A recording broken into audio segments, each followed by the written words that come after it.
자, 그럼 이제 실무 핵심 요약 강의 진도 들어가겠습니다. 자, 첫 번째 파트 1 감정평가 실무의 기초예요. 자, 그런데 파트 1의 내용은요. 우리가 1차에서 공부했던 부동산 학원론 또는 국계법 이런 데에서 공부했던 내용들이 상당수 들어가 있습니다. 자, 그래서 파트 1은 본 핵심 요약 강의에서 강의하지 않고 여기에 해당하는 내용 중에서 본인이 만약에 모르는 내용이 있다라고 하시면요. 실무 기본 강의에서 해당 내용만 본인이 모르는 내용만 발췌해서 수강하시면 되겠어요. 실무 기본 강의 1강에서부터 11강까지에서 요 파트 1에 대해서 강의를 했기 때문에 본인이 모르는 내용만 여기에서 발췌해서 수강하시면 되겠습니다. 자, 우리 그러면요. 파트 1은 넘어가고 바로 파트 2부터 진도를 들어갈 거예요. 토지의 감정평가입니다. 자, 우리나라에서는요. 토지의 감정평가 방법으로 주된 평가 방법으로 공시지가 기준법이라고 하는 것을 사용하고 있어요. 우리는 그래서 공시지가 기준법으로 토지를 평가하는 것부터 먼저 공부를 하겠습니다. 자, 만약에 우리나라의 전 국토를 이렇게 바둑판 모형으로 표시했다라고 해보겠습니다. 자, 하나하나의 한 칸이 전부 한 필지의 토지를 얘기하는 건데 만약에 우리가 어떤 필지, 어떤 토지의 가치를 평가해야 될 일이 생겼다라고 해보죠. 자, 어떠한 경우에 그럴 수 있을까요? 첫 번째, 그 토지를 수용해야 될 때, 그 토지를 보상해줘야 될 때 보상평가액을 구하기 위해서 어떤 토지의 가치를 구할 필요가 있겠죠. 그러니까 또는요, 그 토지를 담보로 해서 돈을 빌리려고 할 때 담보 가치를 평가하기 위해서도 역시 토지 가치를 구할 필요가 있겠죠. 자, 또는요, 그 토지를 둘러싸고 그 토지에 대해서 세금을 부과할 때 부과할 때도 역시 어떤 토지의 가치를 구할 필요가 있을 거고 또는요 어떤 토지가 있는데 그 토지가 재개발 사업에 편입되었어. 재개발 사업 구역 내에 있어서 종전 자산의 가치를 구할 수 있겠죠. 자, 이런 식으로 어떤 토지의 가치를 구해야 하는 굉장히 많은 경우의 수가 있습니다. 자, 그래서 우리가 어떤 토지의 가치를 구할 때 우리나라는 어떠한 아이디어를 채택하고 있냐면 자, 일단 우리나라 전 국토 중에서 이 전 국토를 대표할 수 있는 대표적인 필지 몇 개를 미리 선정해 놓자. 우리 그것을 표준지라고 하는데 표준지를 몇 개 선정해놔요. 자, 그럼 얘네들은 어떤 애들이냐? 얘네들은요, 어떤 지역을 대표할 수 있는 표준적인 필지입니다. 그 어떤 동네를 대표하는 표준적인 필지이다라고 생각되고요. 그러면 이러한 표준지의 가치를 감정평가사, 전문가인 감정평가사들에게 의뢰해서 이 표준지가 얼마인지, 얘가 얼마인지, 얘가 얼마인지, 얘가 얼마인지를 미리 구해놔요. 이렇게 표준지 공시지가를 구해놓습니다. 그런 다음에 어떤 필지, 어떤 토지의 가치를 이러한 평가 목적하에 이 토지의 가치를 구할 필요가 있다라고 하면요. 이 토지와 가장 유사한 표준지, 이 토지와 가장 유사한 토준지. 자, 우리가 평가 대상 토지를 대상 토지라고 해요. 대상 토지. 우리 그래서 여기서 이니셜로 대자라고 제가 적어 놓은 겁니다. 평가 대상 토지의 가치를 구할 때에는 그 평가 대상 토지와 가장 유사한 표준지를 선정해요. 자, 우리 여기서는요, 얘도 있고, 얘도 있고, 얘도 있고, 얘도 있지만 아무래도 얘의 가치를 구하려면 얘와 가장 유사한 건 얘라고 볼 수가 있겠죠. 자, 일단은 그렇게 단순하게 생각해 봅시다. 아무래도 얘의 가치를 구할 때에는 얘랑 비교해서 얘의 가치를 구하는 것보다는 얘 근처에 있는 이 표준지를 선정해서 얘와 얘를 비교해서 얘의 가치를 구하는 것이 더 낫겠죠. 자, 우리가 뭔가 비교를 해서 본건의 가치를 구한다라고 할 때는 본건과 이 비교 대상이 유사해야지만 비교가 용이할 것입니다. 자, 우리가 아파트 평가를 한번 예를 들어 보죠. 자, 이렇게 A단지가 있고요. 이렇게 B단지가 있다라고 해보겠습니다.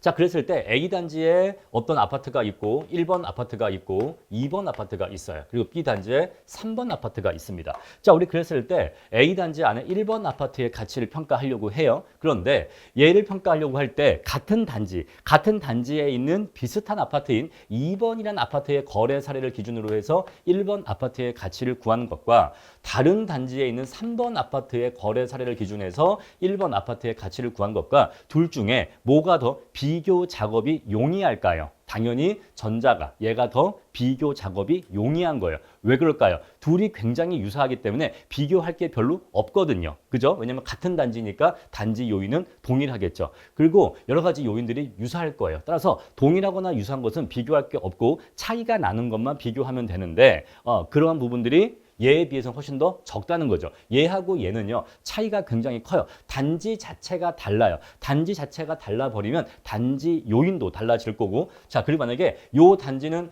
여기 A 초등학교에 입학을 하는데 여기는 B 초등학교에 입학한다라고 하면요, 학군도 달라지는 거예요. 어느 학교에 가냐도 학군도 달라지기 때문에 이런 것까지 고려해서 비교를 하려면 어려워지는 겁니다. 그러니까 비교가 어려워지는 거예요. 자, 따라서 우리가 어떤 비교를 통해서 본건의 가치, 대상의 가치, 대상과 본건은 같은 얘기입니다. 평가 대상 토지라고도 하고 본건이라고도 하는데, 본건 다 같은 말이에요. 본건, 대상 같은 말인데, 자, 비교를 통해서 본건의 가치를 구하려고 할 때에는 본건과 최대한 유사한 물건과 비교해야지만 비교 작업이 용이한 겁니다. 선생님, 그런데 자, 요거를 1번이라고 하고 요걸 2번이라 썼을 때, 근데 여기 2번으로 이렇게 평가를 해도 비교를 하면 되잖아요. 맞아요. 비교를 하면 됩니다. 얘하고 얘 사이에 어떤 단지 간의 차이라든가 학군의 차이, 이런 것들, 이런 차이점들을 정확하게 보정할 수 있으면은 이렇게 해도, 자, 이렇게 하나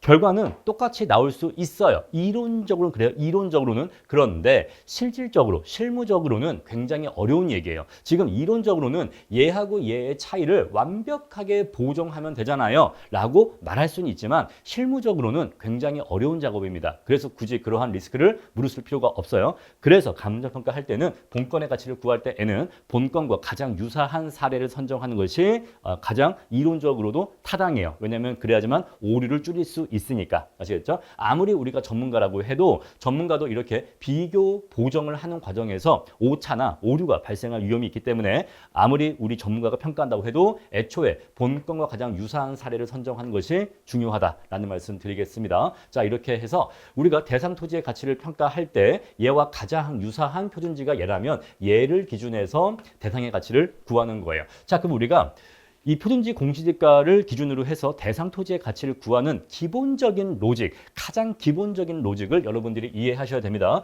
제가 지금 적어드리는 이 아주 간단한 수식이, 이 로직이 여러분들이 앞으로 실무 문제를 푸실 때마다 순간순간 헷갈릴 거예요. 그 순간순간 헷갈리는 포인트가 있는데 그때마다 여러분들을 구해줄 겁니다. 굉장히 중요하면서도 굉장히 단순한 수식이니까 요거를 꼭 필기를 하시고 기억을 하세요. 자, 지금 우리가 표준지라고 했습니다. 자, 표준지라고 했는데 조금 더 일반적인 표현은 비교 대상 또는 사례라고 할게요. 자, 여기다가 비교 대상이라 하거나 또는 사례라고 할 건데 저는 그냥 사례라고 하겠습니다. 자, 얘는 표준지라는 것도 여기 포함되는 거예요. 자, 사례를 기준으로 해서 대상의 가치를 구한다 라고 하면요, 사례와 대상이죠. 사례를 기준으로 해서 대상을 구한다. 자, 우리가 수단이 있고 목적이 있는데 여기서 수단이 무엇이고 목적이 무엇입니까? 바로 이 사례가 수단이에요. 왜? 사례를 이용해서 무엇을 구하는 게 목적이죠? 대상 토지의 가치를 구하는 게 목적이죠. 자, 그래서 대상 토지의 가치가 목적입니다. 수단과 목적을 정확하게 이해하셔야 돼요. 사례를 이용해서 대상 토지를 구하는 거예요. 대상 토지의 가치를 구하는 겁니다. 자, 그러면 여기서 비교라고 하는 것은요, 기본적으로 이러한 산식의 구조를 취하고 있어요. 사례가 분모에 오고 대상이 분자에 옵니다. 자, 이거 전혀 어렵지 않죠? 이거 정말 초등학생 분수 수준입니다. 그런데 이 간단한 로직이, 이 간단한 수식이 여러분들을 헷갈리는 순간순간마다 구해줄 거예요. 자, 이게 언제 여러분들을 헷갈리게 하냐면 미리 말씀드립니다. 그 밖의 요인 보정치를 구할 때 헷갈릴 겁니다. 자, 대표적으로 그 밖의 요인 보정치를 구할 때 헷갈릴 거고, 그리고 그거 아니어도 여러 가지 비교를 할 때 그때마다 순간순간 헷갈리는 경우가 있을 거예요. 예를 들어서 사례 3번을 기준으로 해서 사례 4번의 가치를 구한다. 이런 것들을 할 때, 이러한 비교를 할 때 헷갈리고 어려울 건데 지금은 아직 납득이 잘 안 가실 건데 제가 앞으로 강의를 하면서 그런 순간들을 그때그때 말씀드릴 거예요. 자, 그럴 때마다 제가 이 수식을 쓰면서 다시 한번 여러분들을 혼란스럽지 않게 잡아드릴 겁니다. 자, 이렇게 해서 자, 사례가 있는데 사례가 예를 들어서 얘가 100원이에요. 100원. 자, 100원이다. 그랬을 때 대상이 사례보다 우월할 수도 있고 열등할 수도 있습니다. 자, 대상이 사례보다 우월한 경우도 있고 열등한 경우도 있는데 우월은 다른 말로 우세하다라고도 하고요. 열등은요, 열세하다라고도 합니다. 그래서 어떤 표현을 쓰든 의미는 다 같은 얘기예요. 자, 여러분들 이미 다 아시겠지만 우월하다, 우세하다 그 말은 대상이 사례보다 더 좋은 토지다라는 거예요. 자, 그러면 어떤 점이 좋냐? 뭐 형상이 좋을 수도 있고 도로 전면 조건이 좋을 수도 있고 옆에 뭐 관공서라든가 서울대학 병원이 있다 이렇게 해서 주변 접근성이 좋을 수도 있습니다. 아니면요 전철 출구 바로 앞에 있다. 얘는 전철 출구에서 나가서 걸어서 30m 거리인데 얘는 전철 출구 나가자마자 앞에 있는 토지다라고 하면 당연히 얘보다 더 우월한, 더 우세한 토지겠죠. 자, 이렇게 전철역이 이렇게 있었을 때 사거리에서 여기가 전철 출구예요. 출구인데 이 대상은 여기에 있는 토지고 사례는 여기에 있는 토지일 수 있겠죠. 자, 그러면 전철 출구 나가자마자 있는 건물이 나가서 한 30m 걸어가는 건물보다 당연히 더 땅값이 비쌀 수밖에 없어요. 그렇죠? 자, 그래서 얘가 대상이 사례보다 우월하다 또는 우세하다라고 얘기할 수 있는 겁니다. 자, 그러면 사례가 100일 때 얘의 토지 가치가 100일 때 그러면 대상의 토지 가치는 100보다 높을까요? 낮을까요? 당연히 높겠죠. 그죠? 대상이 사례보다 더 우월한 토지이기 때문에 이런 경우라면 당연히 대상의 토지 가치는 100보다 높을 겁니다. 그렇겠죠? 자, 그래서 대상이 사례보다 우월한 경우에는 요 비교치가 1보다 커야 할까요? 아니면 작아야 할까요? 요 비교치가 당연히 얘가 1보다 커야 돼요. 그렇겠죠? 자, 대상이 사례보다 우월한 경우에는 비교치가 1보다 커야 합니다. 자, 만약에 비교치가 1이다 라고 하는 건 무엇을 의미할까요? 자, 한 가지만 더 경우의 수를 추가해 볼까요? 여기다가 자, 대등한 경우도 있으니까 이렇게 해서 대등, 그 다음에 열등, 열세 라고 하면요. 자, 비교치가 대상이 더 우월하면 1보다 커야 합니다. 당연하죠. 얘가 1보다 큰 숫자가 들어가야지만 대상이 100보다 더 큰 수가 나올 거잖아요. 만약에 여기에 1.2가 들어갔다라고 하면요. 100 곱하기 1.2는 대상은 120 나오겠죠? 그렇게 이해하시면 되고 만약에 대등하다. 양자가 대등해요. 그러면요. 비교치는 1이 나올 것입니다. 자, 만약에 대상이 더 열세하다라고 해볼게요. 자, 반대로 여기가 사례고 여기가 대상이에요. 반대입니다. 여기가 사례고 여기가 대상이야. 그러면 대상이 사례보다 더 열세하죠. 열등합니다. 그러면 사례가 100이라면 얘가 100이라면 얘는요. 당연히 100보다 작아야겠죠. 따라서 이 경우에는 비교치가 1보다 작아야 합니다.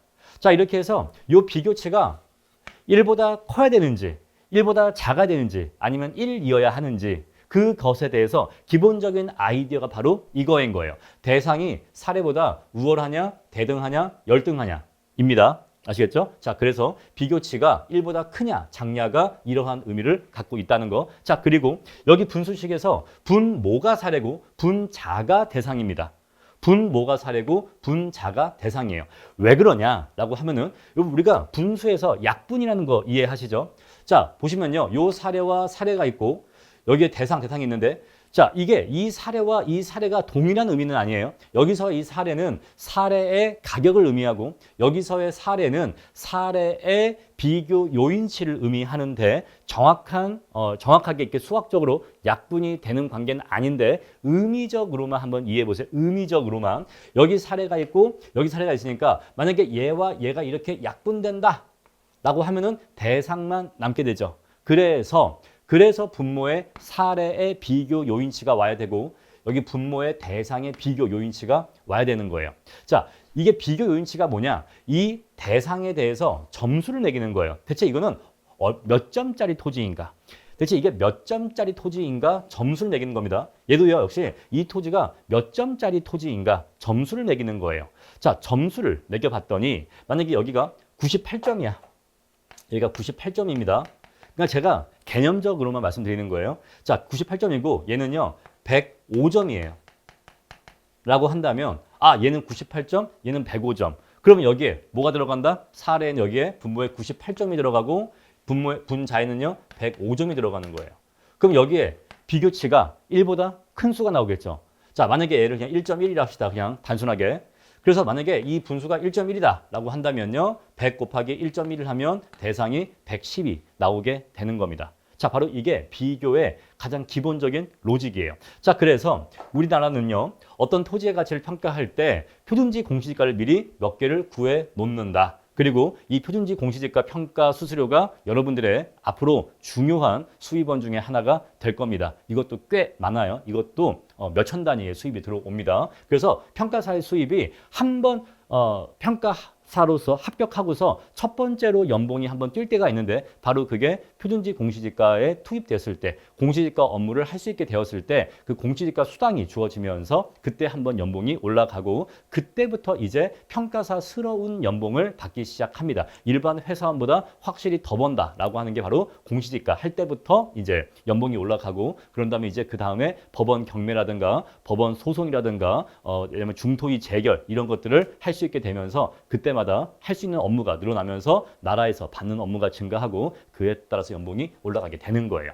자, 그래서 표준지 공시지가 가격을 미리 구해놓고 그걸 기준으로 해서 대상 토지의 가치를 구하는데 기본적인 로직은 이러한 산식에 따른 로직이다라는 거 말씀드리고 자, 그리고 방금 제가 여기서 세금을 부과하는 목적으로도 토지의 가치를 구해야 된다라고 했는데 여러분 기본적으로 우리나라 국토에 대해서 특히 사유지에 대해서는 당연히 세금을 내야 됩니다. 그렇겠죠? 사유지에 대해서는 당연히 세금을 내야 돼요. 자, 그래서 사실은 이 전 국토에 대해서 우리가 다 토지 가치를 알고 있어야지만 기본적으로 다 사유지라고 할게요. 자, 그래서 이 전체 토지의 가치를 다 구해야 되는데 이런 식으로 하나하나 다 구할 수가 없어요. 너무 힘듭니다. 이 표준지 공시지가의 가치를 구하는 것만 해도 1년에 몇백억 원에서 뭐 한 천억 원 단위까지도 예산이 소요될 건데 이런 식으로 전 국토의 토지 가치를 다 구할 수가 없어. 우리는 그래서 어떻게 하느냐? 어떤 표준지 공시지가가 있으면 이 표준지 공시가 기준으로 해서 그 주변 토지, 그 주변에 있는 유사한 토지들의 가치를 개별 공시지가라고 해서 이것을 대량 산정 방식으로 구합니다. 자, 방금 제가 대량 산정 방식이라고 했어요. 대량 산정 방식.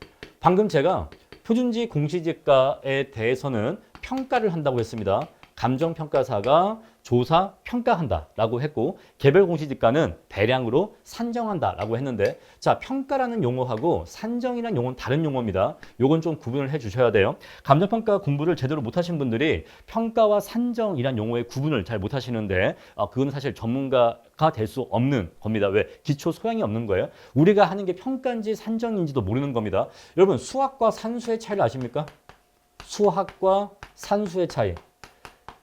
아마 산수라는 단어를 모르시는 분도 있을 거예요. 근데 제가 어렸을 때는요. 제가 초등학생일 때까지만 해도 그때까지는 산수라는 과목이었고요. 제가 중학교에 올라가면서부터 그 과목이 수학이라는 이름으로 바뀌었습니다. 자, 그러면 산수와 수학은 무슨 뜻일까요? 산수는요. 요건 단순한 계산이에요. 그죠? 계산, 숫자를 계산하다 이기 때문에 옛날에 우리가 수학이란 과목 이름을 산수라고 이름 붙일 때에는 산수는 단순한 계산을 의미하는 겁니다. 근데 수학은 논리, 수학적 논리에 대해서 공부한다라는 것이에요. 숫자라고 하는 그 수의 세계를 탐구한다 이 얘기잖아요. 그래서 수학 안에 있는 수학적 논리를 공부하는 겁니다. 그러니까 왜 그래야 하는가를 공부하는 거예요. 왜 그래야 하는가. 얘는요, 그건 모르겠고 어쨌거나 이거는 이렇게 계산하는 거야 라는 것입니다. 자, 그래서 우리가 이것을요, 여기다가 비유하면요, 바로 이 수학이 평가에 대응돼요. 이 수학이 평가에 대응되는 것이고 이 산수는요, 이거는 산정에 대응되는 거예요. 즉, 이 산정은 비전문가에 의해서, 이 산정은 비전문가. 여러분, 그럼 누가 비전문가냐? 단순해요.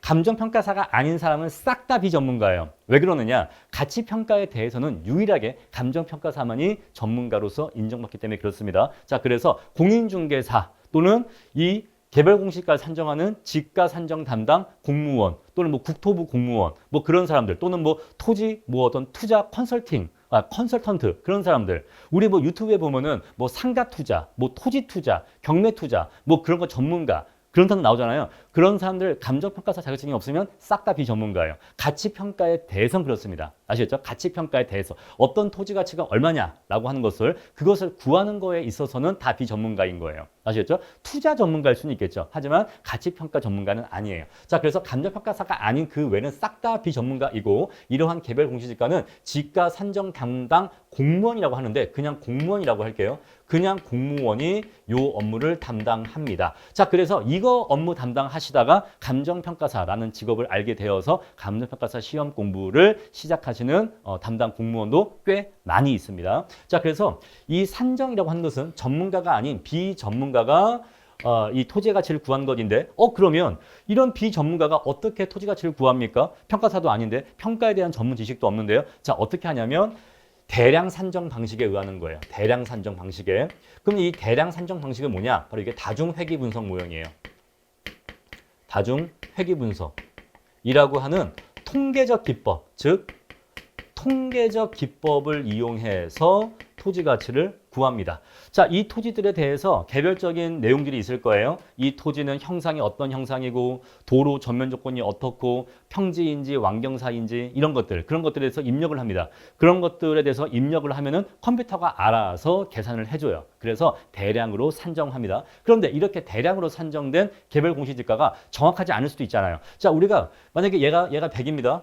그리고 얘랑 비교했더니 얘보다 약간 더 우세하대, 약간 더 좋은 토지래. 그래서 얘가 110이 나왔습니다. 그럼 이제 이 토지는 110이다 라고 해서 110에다 곱하기 세율을 해서 이 토지에 대한 세금을 부과할 텐데, 근데 문제는 저 110이라는 저 개별 공시지가가 정확하지 않으면 어떡하죠? 그러면 국민한테 정확하지 않은 세금을 부과할 수 있잖아요. 그래서 여기에 대해서 감정평가사의 검증이 들어가는 거예요. 그러면 이게 정확하게 구해진 것인지 아닌지 확신할 수가 없으니까 전문가에 의한 감정평가사의 검증이 들어가는 것이고, 여기에서 감정평가사에게 검증 수수료가 또 발생하는 것입니다. 아시겠죠? 자, 그래서 우리 공시지가 제도와 관련해서 감정평가사의 역할은 첫 번째가 바로 표준지, 공시지가의 가치를 평가하는 거예요. 이게 얼마짜리인지 구하는 것이 바로 첫 번째 가장 중요한 감정평가사의 업무입니다. and 두 번째, 개별 공시지가와 관련해서는 평가사가 개별 공시지가를 직접 산정하는 것은 아니지만, 평가하지도 않고 산정하지도 않지만 지가 산정 담당 공무원이 산정해 놓은 개별 공시지가가 정확한지 여부에 대해서 검증을 해요. 바로 그게 감정평가사의 두 번째 역할입니다. 자, 이런 식으로 해서 그러면 이 표준지 주변에는 또 이러한 개별 공시지가를 또 구할 수가 있겠죠. 요걸 기준으로 해서 이렇게 개별 공시지가를 구할 수가 있을 겁니다. 자, 그런데 이렇게 한다고 해도 이렇게 하는 것도 역시 기본적으로는 이러한 로직에 따라서 산정하는 거예요. 자, 어떻게 구하는 거냐? 저 경우에는요, 이 자리에 뭐가 들어갈까요? 이 자리에는요, 표준지 공시지가가 들어가는 거예요. 표준지가 얼마짜리인데, 그런데 자, 우리가 지금 구하려고 하는 개별 토지가 있겠죠. 자, 표준지하고 개별 토지를 비교해 보니까 예를 들어서 표준지의 점수는 100점인데 개별 토지의 점수는 110점이다 라고 구하면요, 그럼 이제 개별 토지의 개별 공시지가는 110으로 이렇게 산정이 되는 겁니다. 이 자리에는 뭐가 들어가는 거예요? 표준지 공시지가의 점수가 들어가고, 이 자리에는요, 내가 구하고자 하는 그 개별 토지의 점수가 들어가는 거예요. 우리 이것을 평점이라고 해요. 평점. 평가해서 점수를 매긴 것이다 해서 평점이라고 합니다. 그래서 여기는 표준지에 평점이 들어가고 여기에는 개별 토지에 평점이 들어간다. 그래서 기본적인 이 로직이 언제나 쓰이는 거다. 대상 토지와 유사한 물건을 통해서 대상 토지의 가치를 구한다. 우리 이것을 비교 방식이라고 하는데, 이 비교 방식은 기본적으로 산식이 이거예요. 여기 이게 조금 더 복잡해지긴 하지만 가장 기본적인 그 산식의 로직은 바로 이 산식입니다. 자, 이렇게 해서 우리는 토지 가치를 구한다라고 하는 기본적인 알고리즘을 설명드린 겁니다. 자, 그럼 이제 산식으로 한번 들어가 볼게요.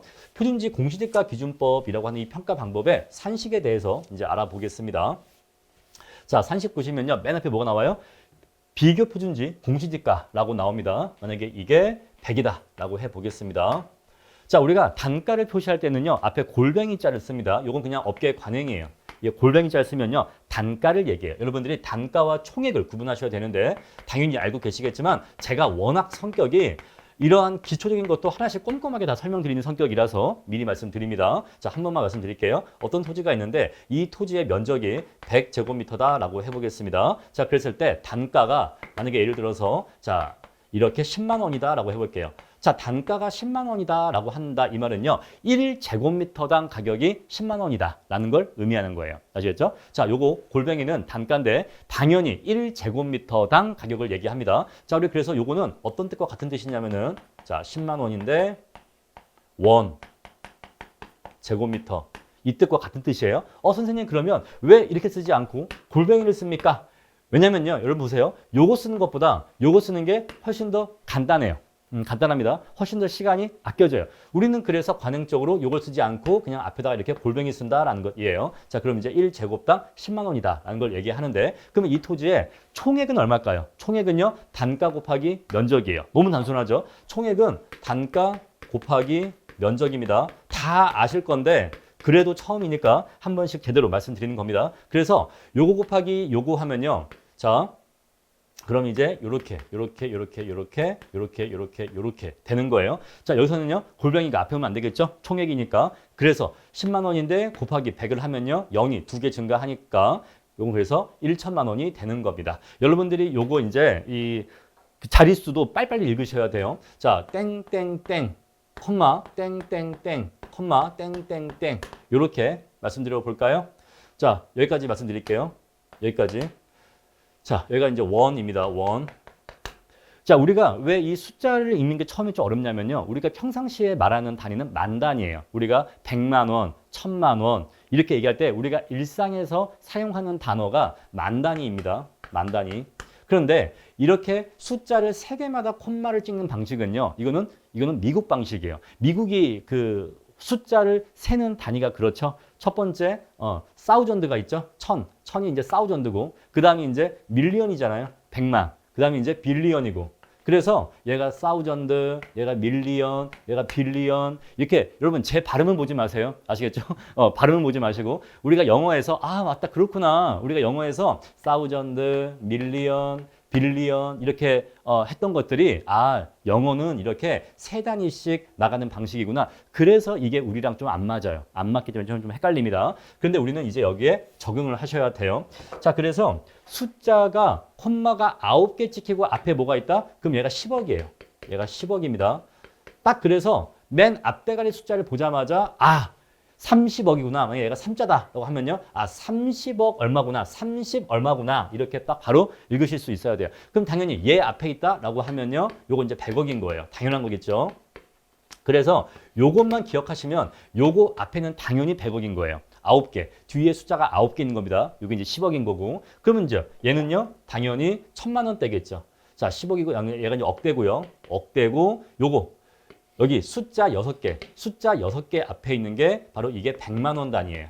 100만 원. 그래서 얘가 7이다 라고 하면요. 700만 원 되는 거예요. 그리고 얘는요. 1000단위고요.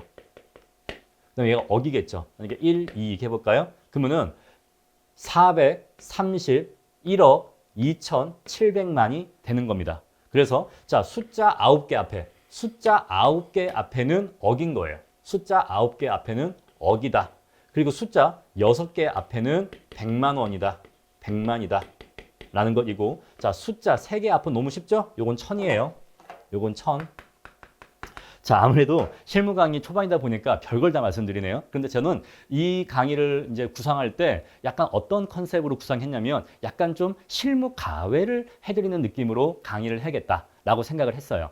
실무 기본 강의가 제가 되게 FM 쪽으로 강의로 했거든요. 마치 그 수백 명이 모여있는 대형 단과 강의실에서 단과 강의를 하는 느낌으로 강의를 했단 말이에요. 근데 이 핵심 요약 강의는 제가 좀 실전 팁 위주로 말씀드리겠다라고 했기 때문에 이건 제가 조금 더 좀 편안한 그러한 형식으로 좀 가외하는 느낌으로 말씀드리려고 합니다. 자, 그래서 이러한 내용 사실은 말씀드릴 계획이 없었는데 강의하다 보니까 이것도 한번 말씀드려야겠다라고 말씀드리는 거예요. 자, 그래서 이렇게 자릿수도 이제 빠르게 읽으셔야 됩니다. 자, 기초적인 내용이었고요. 넘어갈게요. 자, 그러면 이제 비교 표준지의 가격이 단가가 100원이다라고 해볼게요. 물론 사실 100원짜리 토지는 사실상 없다고 보시면 되는데 그냥 원리만 이해하는 거니까 최대한 단순한 숫자를 넣었습니다. 자, 두 번째 시점 수정 들어갑니다. 자, 시점 수정이 왜 필요하냐면 표준지 공시지가의 가격은 매년 1월 1일자를 기준으로 해서 가격을 구하는 거예요. 요 가격은 항상 매년 1월 1일자 매년 1월 1일자의 가치를 구합니다. 자, 앞에서 우리가 이 바둑판이 있었고 어떤 여기 표준지가 있었을 때 이 표준지가 100원이다 라고 구하는 거는 예를 들어서 만약에 26년도이다 라고 하면요. 26년도 1월 1일자의 가격이 100원이다 라고 한 거예요. 그러면 1월 2일자는요. 모르죠. 그것도 구해봐야죠. 왜? 토지 가치는요. 하루하루도 바뀝니다. 우리가 그것을 눈으로 직접 볼 수는 없죠. 우리가 주식 시세의 경우에는 매일매일 주식 시세가 바뀝니다. 삼성전자가 어제는 얼마, 오늘은 얼마, 또는 하루에도 오전에는 얼마, 오후엔 얼마, 또는 5분 전에는 얼마, 5분 뒤에는 얼마, 이런 식으로 주식과 같은 경우에는 그 가치가 실시간으로 얼마나 변동하는지를 눈으로 확인할 수 있지만 부동산의 경우에는 그것이 눈에 보이진 않지만 이론적으로는 부동산의 가치도 주식의 가치와 마찬가지로 실시간으로 변동하고 있는 거예요. 만약에 자 1월 1일자에 100원이라고 했는데 만약에 1월 2일 날 이 지역에 대해서 이 표준지가 있는 지역에 대해서 아주 대규모 개발 계획이 발표되었어요. 아주 좋은, 아주 호재라고 하는데 자 아주 좋은 개발 계획이 발표되었다라고 하면요. 1월 2일 날 어제와는 다르게 토지 가격이 바로 즉시 빵 하고 올라갑니다. 뭐 130, 150, 200 이렇게 그냥 빡 올라갈 수가 있어요. 하루만 해도. 그래서 토지의 가치도 매일매일 변동합니다. 우리 그래서 이것을 그래프로 그린다면요. 이렇게 그릴 수가 있어요. 이렇게. 자 그러면요. 1월 1일자에는 가치가 이랬는데 자 뭐 4월 1일자에는 가치가 이럴 수도 있고 또는 7월 1일자에는 가치가 이럴 수도 있는 겁니다. 이해하시겠죠? 자, 그래서 토지의 가치는 시간의 흐름에 따라 끊임없이 토지의 가치도 변동하고 있어요. 자, 따라서 우리가 평가를 하는 기준 시점이라고 하는데 그 기준 시점이 뭐냐? 대체 네가 어떤 토지의 가치를 구할 때 그 토지의 몇 월, 며칠자 가치를 구하는 거냐? 우리 그것을 기준 시점이라고 해요. 따라서 시점 수정은요. 매년에 1월 1일에서부터 기준 시점까지 매년의 1월 1일에서 기준 시점까지 이 시간적 변동에 대한 보정을 해줘야 됩니다. 이해하시겠죠? 바로 이것이 시점 수정이에요. 만약에 기준 시점이 6월 1일이다 라고 하면요.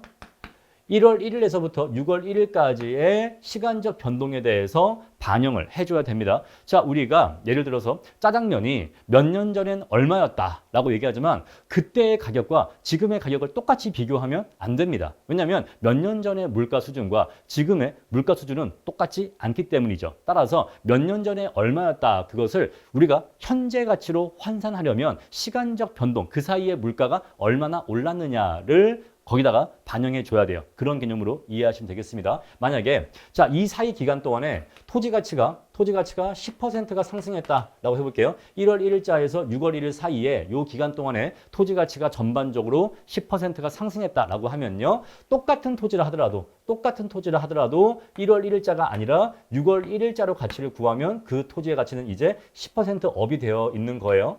그래서 이미 여기서 110원이 되어 있는 겁니다. 이 시점 수정만 해줘도 시간적 격차만 보정해줘도 토지 가치가 변동할 수가 있는 거예요. 다음에 두 번째 지역 요인 비교인데 자 우리가 어떤 토지가 이렇게 있는데 동네가 있는데 우리가 여기를 우리 동네라고 할게요. 여기를 남의 동네라고 할게요. 그래서 우리가 평가 대상 토지가 여기에 있습니다. 평가 대상 토지가 여기에 있어요. 근데 표준지가요. 여기에 있는 경우가 있고 얘를 표준지 1, 2라고 할게요. 여기에 있는 경우가 있습니다. 얘를 표준지 2라고 할게요. 자, 그랬을 때 얘를 기준으로 해서 얘의 가치를 구하는 경우가 있을 수 있을 것이고 얘를 기준으로 해서 얘의 가치를 구하는 경우가 있을 수 있는데 자, 1번 경우에는요. 지역 요인 비교를 할 필요가 없습니다. 왜 그럴까요? 지역 요인 비교는요. 지역적 격차에 따른 보정이에요. 동네가 다르면 토지가 소재하는 동네가 다르면 그 동네가 다른 즉 지역적 차이가 있는데 거기에 대한 보정입니다. 자, 이게 뭔 소리냐면 우리가 예를 들어서 부산 서면이 있다라고 해볼게요. 부산 서면에 어떤 그 토지가 한 필지가 있어요. 근데 이 필지가 예를 들어서 1제곱당 1억이래요. 아, 너무 비싼가? 1제곱당 1천만 원이다 라고 해볼게요. 자, 1제곱당 1천이다. 근데 누가 그러는 거예요. 야, 이런 토지가 서울의 압구정동에 있었으면 이거는 5천 원 한다.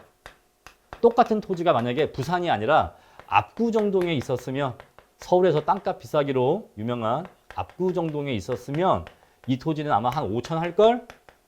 이라고 얘기해요.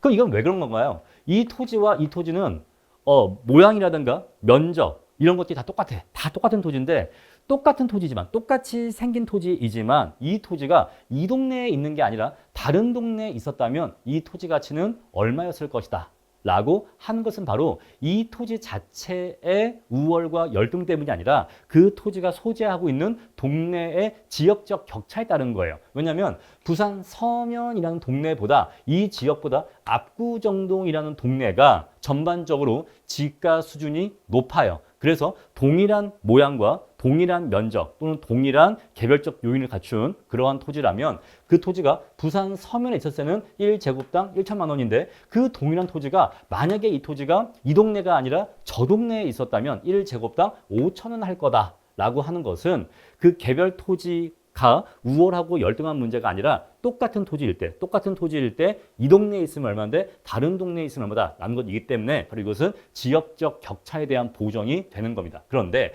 지금 얘하고 얘는요 같은 동네에 있어요. 같은 동네에 있기 때문에 지역적 격차가 있어요 없어요? 없어요. 없기 때문에 이런 경우에는 지역요인 비교치가 1.000이 되는 겁니다. 자, 우리 시점 수정치는요 5자리까지 표시합니다. 소수점 5자리까지 표시하고요. 지역요인 비교치하고 개별요인 비교치는 소수점 3째 자리까지 표시를 합니다. 그 밖에 요인 보정치는 소수점 2째 자리까지 표시한다 라고 보시면 되겠어요. 그러면 그 뒷자리에서 반올림을 해서 올라가면 된다라는 뜻입니다. 자, 그런데 이 경우에는요. 이 표준지 2를 기준으로 해서 대상 토지의 가치를 구하는 경우에는 얘가 속한 지역과 얘가 속한 지역이 달라요. 다릅니다. 만약에 이 동네의 지역 평점이 이 지역에 대한 평점이 100점이다라고 해볼게요. 얘가 100점이다. 그리고 대상 토지가 속해 있는 자 얘가 100점이 아니죠. 얘가 100점이 아니라 얘가 속하고 있는 이 동네의 평점이 100점이다라고 해볼게요. 그리고 대상 토지가 소지하고 있는 우리 동네의 평점이 90점이다라고 해보겠습니다. 자, 그러면 이 자리에 지역요인 비교치가 얼마가 들어가야 될까요? 바로 이때 아까 제가 말씀드렸던 이 기본적인 로직이 빛을 발하는 거예요. 자, 지금 우리가 얘를 기준으로 해서 얘의 가치를 구할 겁니다. 그러면 얘가 수단이고 얘가 목적이에요. 얘가 사례고 얘가 대상입니다. 자, 그러면 여기 분수식이 어떻게 들어간다고요? 표준지 2가 소재하는 지역의 평점이 분모에 들어가야 되고 대상이 소재하는 우리 동네 요 지역의 평점이 분자에 들어가야 되는 거예요. 그렇게 해서 100분의 90, 즉 0.9죠. 0.9인데 제가 소수점 셋째 자리까지 표시한다라고 했기 때문에 이때는 0.900이라고 표시를 해주셔야 돼요. 자, 제가 소수점 셋째 자리까지 표시한다라고 했기 때문에 0.9가 아니라 0.900이라고 표시를 해주셔야 됩니다. 자, 이렇게 해서 얘보다는 대상 토지가 더 가치가 작아지는 쪽으로, 즉 1보다 작아지는 쪽으로 숫자값이 나와야 되는 거예요. 왜 이 값이 1보다 작아야 하는지 알겠죠? 지금 동네가 어디가 더 우월해요? 얘가 더 우월한 동네예요. 얘가 더 좋은 동네예요. 얘가 얘보다 상대적으로 더 열등한 동네입니다. 그러니까 얘를 기준으로 해서 얘를 평가한다라고 하면은 당연히 여기 지역요인 비교치에 1보다 작은 숫자가 나와야 되는 거예요. 그러려면요, 이 표준지 2가 소재하고 있는 지역의 평점이 분모에 와야 되고, 그리고 대상 토지가 소재하는 지역의 평점이 분자에 와야 되는 거예요. 만약에 대상이 소재한 토지가 더 좋은 토지다. 만약에 대상이 소재한 토지가 더 좋은 토지다라고 해볼게요. 얘가 90점이고 얘가 110점이다 라고 해볼게요. 자, 너무 숫자가 어렵나요? 이렇게 할게요, 그냥. 자, 그러면 여기에는요, 여기 분모에 90이 오고 분자에 110이 와야 됩니다. 그럼 약 한 1.2 얼마가 나올 거예요. 이해하시겠죠? 자, 이렇게 해서 대상이 소재하는 지역과 표준지 또는 사례가 소재하는 지역의 그 지역적 격차를 보정해줘야 되는데, 만약에 표준지나 사례가 같은 동네인 경우에는 지역요인 비교를 할 필요가 없다. 지역요인 비교를 할 필요가 없다. 우리 이것을 지역요인 비교가 불료하다라고 하는데, 불료하다 이 말은 0이다 그 뜻이 아니라 1.000이다 이 뜻이에요. 아시겠죠? 불효하다. 비교할 필요가 없다. 이 말은 0이다. 그 뜻이 아닙니다. 만약 이 자리에 0 들어가 버리면요, 싹 다 아웃풋이 0 나와버려요. 0 아니고요. 1.000이 바로 불료하다라는 뜻이에요. 비교할 필요가 없다. 자, 그런데 제가 지금은 처음에는 이해를 쉽게 하기 위해서 우리 동네 또는 남의 동네라고 했는데, 여기에 대한 정확한 표현이 뭐냐면요, 우리 동네를, 즉 같은 동네를 인근 지역이라고 해요. 인근 지역. 같은 동네를 인근 지역이라고 합니다. 그리고 유사한 물건이 있는 이 우리 인근 지역과 유사한 동네를, 유사한 지역을 유사지역이라고 해요. 유사지역. 자, 그래서 이 내용을 정리하면요. 이렇게 정리할 수가 있습니다. 지역 요인 비교는 사례나 표준지가 1번 인근 지역에 위치한 경우가 있고 두 번째 유사 지역에 위치한 경우가 있는데 인근 지역에 위치하는 경우에는 같은 동네이기 때문에 지역 요인 비교가 불료해요. 그래서 이때는 지역 요인 비교가 불료하다 이 말은 요 값이 1.000이다 라는 걸 의미하고 유사 지역이다 라고 하면요 비교를 요합니다. 비교를 해줘야 돼요. 해줘야 되는데 자 대상 그러니까 인근 지역이 더 우월하냐 열등하냐에 따라서 이 비교 요인치는 1보다 클 수도 있고 작을 수도 있는 겁니다. 만약에 인근 지역이 유사 지역보다 우월하다라고 하면요. 지역 요인 비교치는 1보다 클 거예요. 그렇겠죠? 만약에 인근 지역이 유사 지역보다 열등하다라고 하면요. 그러면 지역 요인 비교치는 1보다 작을 겁니다. 전혀 어려운 얘기를 하는 게 아니에요. 아시겠죠? 자, 이렇게 해서 지역적 격차가 있는 경우에는 지역적 격차를 보정해 줘야 되고요. 여러분들, 아까 제가 말씀드렸습니다만 지금 제가 여기에서 유사 지역이 90점이다. 인근 지역이 110점이다. 라고 하는 거는 이 지역 자체에 대한 평점입니다.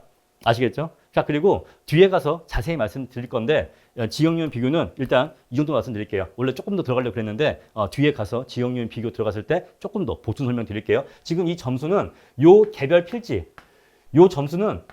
필지에 대한 점수가 아니라는 거 그거 오해하시면 안 됩니다. 일단 그거 말씀드리고 뒤에 가서 또 보충 설명 드릴게요. 일단은 지역 요인 비교는 지역적 격차를 보정하는 거다. 이 동네와 이 동네의 지역적 격차를 비교하는 거다라는 거 일단 요것만 말씀드릴게요. 다음에 이제 개별 요인 비교입니다. 자, 개별 요인 비교는요. 말 그대로 이 토지와 이 토지의 개별적 격차를 비교하는 거예요. 그거는요. 이 토지와 이 토지가 1대1로 비교하는 거야. 1대1로. 나는 어떤 형상이야. 너는 어떤 형상이야. 나는 가장형인데 너는 부정형이네. 나는 평지인데 너는 왕경사네. 나는 8m 도로에 접하고 있는데 너는 고작 4m 도로에 접하고 있네. 이런 식으로 대상 토지와 표준지 또는 사례 토지를 1대1로 토지와 토지끼리 비교하는 거예요. 자, 앞에서 우리가 지역 요인 비교는 이 지역과 이 지역을 비교하는 개념이다 라고 말씀드렸죠. 그런데 개별 요인 비교는 이 토지와 이 토지를 개별적으로 1대1을 비교하는 거예요. 그렇게 해서 대상 토지가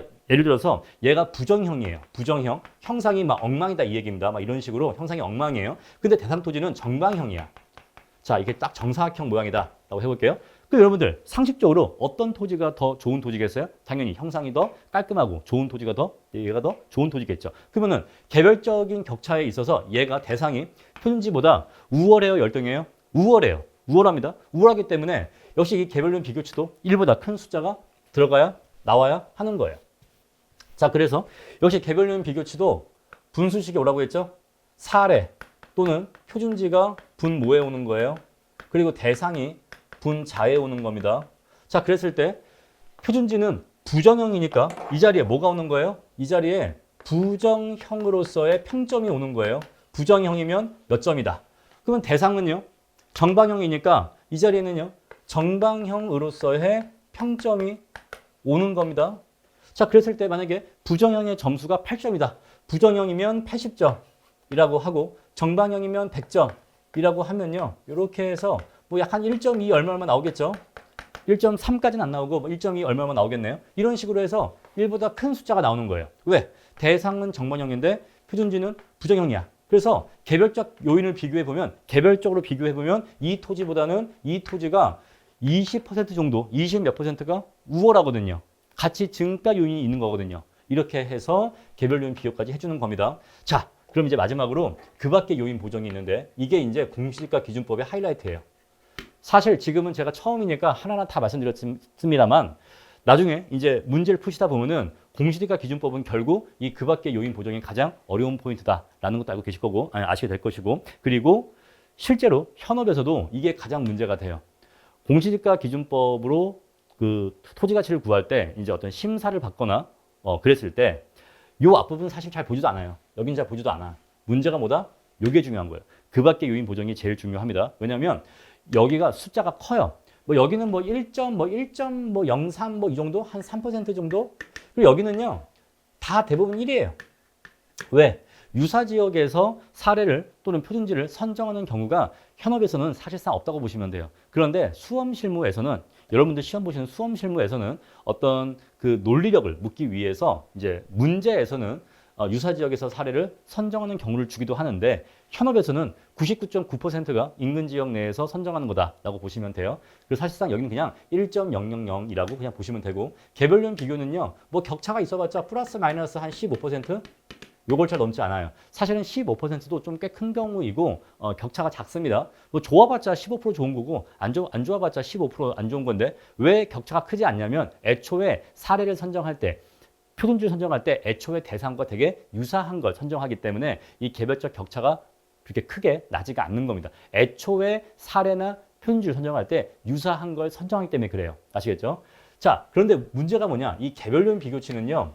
이건 뭐 2, 뭐 3, 심지어 뭐 농지라든가 임야 같은 경우에는요, 뭐 8, 9, 10, 막 이렇게 커요.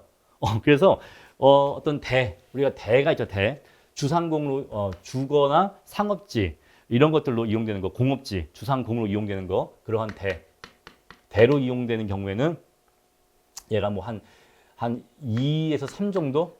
이 정도 많이 되고요. 농경지가 있고, 뭐 임야지가 있는데, 그러니까 이런 게 일률적이진 않아. 근데 그냥 제가 대략 그냥 감을 말씀드리는 거예요. 농경지는 뭐 3에서 5, 뭐 임야지는 뭐 5에서 10, 뭐 이런 식으로 엄청나게 큰 숫자가 들어가요. 그래서 요 앞에서 뭐 15%가 뭐 높네 낮네 뭐 3%가 뭐 높네 낮네 막 해봤자 이 뒤에서 곱하기 2만 들어가도 갑자기 평가액이 갑자기 2배로 확 뻥튀기 된단 말입니다. 그래서 이게 현업에서 가장 중요하다. 그래서 현업에서 감정평가서 여러분들이 평가하신 평가 보고서가 잘 됐냐 안 됐냐를 심사할 때 주로 뭘 본다? 요걸 봐요. 그 밖에 요인 보정치를 어떻게 구했느냐, 그러니까 얼마가 나왔고 또 어떻게 구했느냐, 그런 것들을 가장 유심하게 보는 겁니다. 왜냐하면 여기에서 평가액이 결정적으로 좌우되기 때문에 그래요. 자, 그러면 이러한 그 밖의 요인 보정치는 왜 하는 거냐라는 것인데, 자, 여기에서 표준지 공시지가가 애초에 시세보다 낮게 공시가 되어 있다. 시세보다 낮게 가격이 구해져 있다라는 것이에요. 자, 우리 이것을 정책적 가격이라고 합니다. 정책적 가격.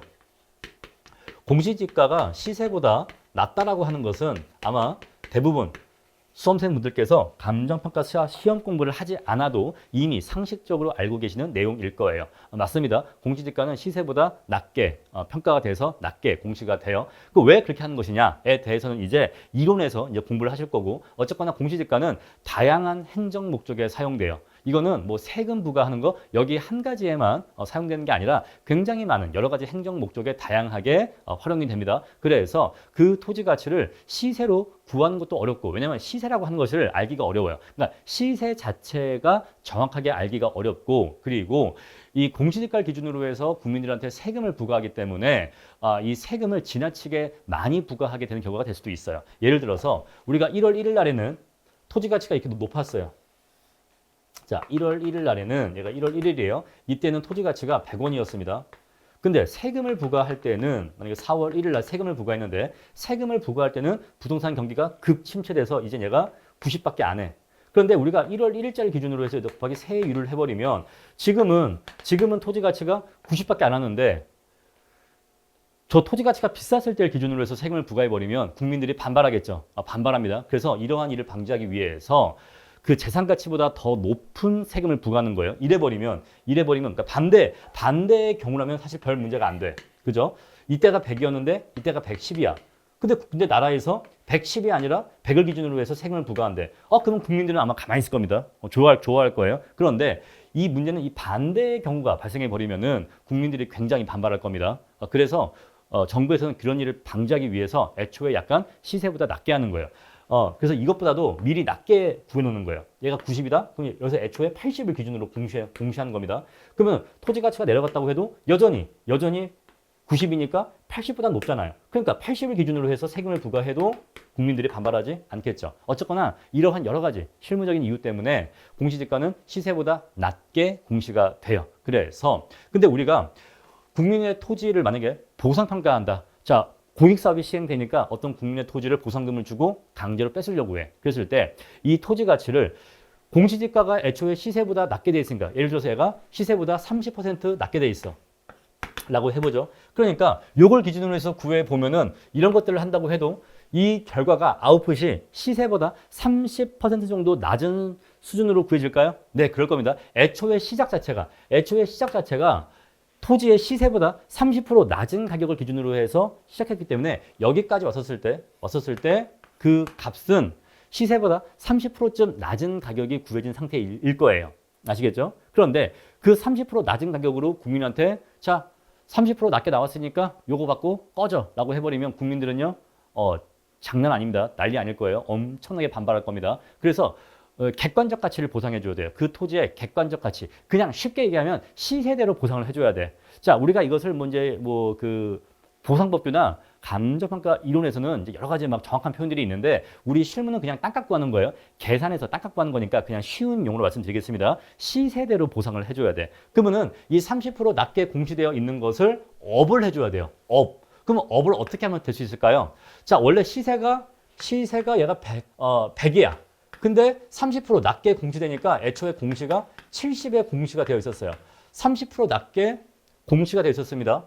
그럼 저 70을 시작해서 지금 비교를 해봤는데 여기서 저 30% 다운된 걸 다시 원상복구 해줘야 돼. 그러면 어떻게 해주면 될까요? 자, 아까 말씀드렸던 바로 이 기적의 로직, 이 로직으로 복구해 줄 수가 있는 거예요.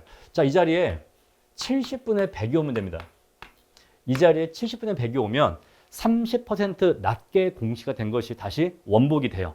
왜 그런 거 하니? 자, 원래 시세가 100짜리였는데 30% 낮게 공시하니까 70으로 공시가 되어 있었다라고 한 것이잖아요. 자, 그럼 보세요.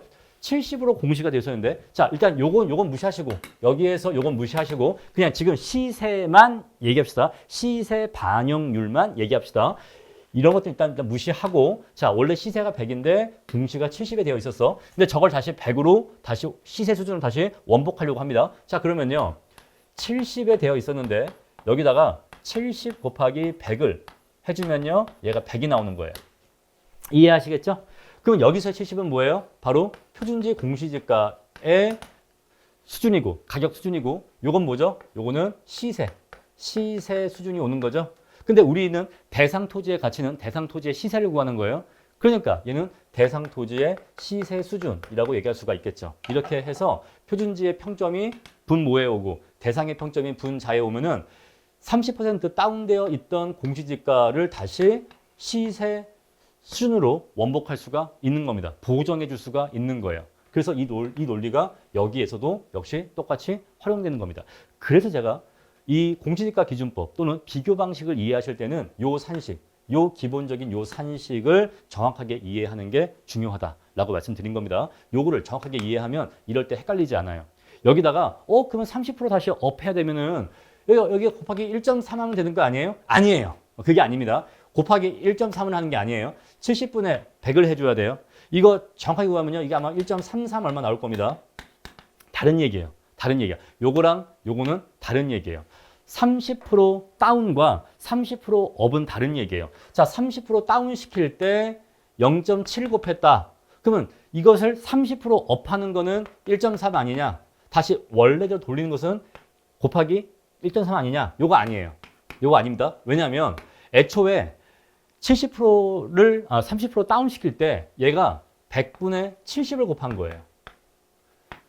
0.7 곱했다 이 말은 100분의 70을 곱한 겁니다. 그러면 이걸 다시 원래대로 돌리겠다라고 하면은 이거에 역수를 곱해 주셔야 돼. 역수를. 그래서 70분의 맞죠? 70분의 100을 곱해야지만 역수가 되는 겁니다. 그래서 어떤 값에다가 100분의 70을 곱했는데 이거를 다시 원래대로 원복하고 싶다라고 하면요. 이거에 역수를 곱해 주셔야 돼.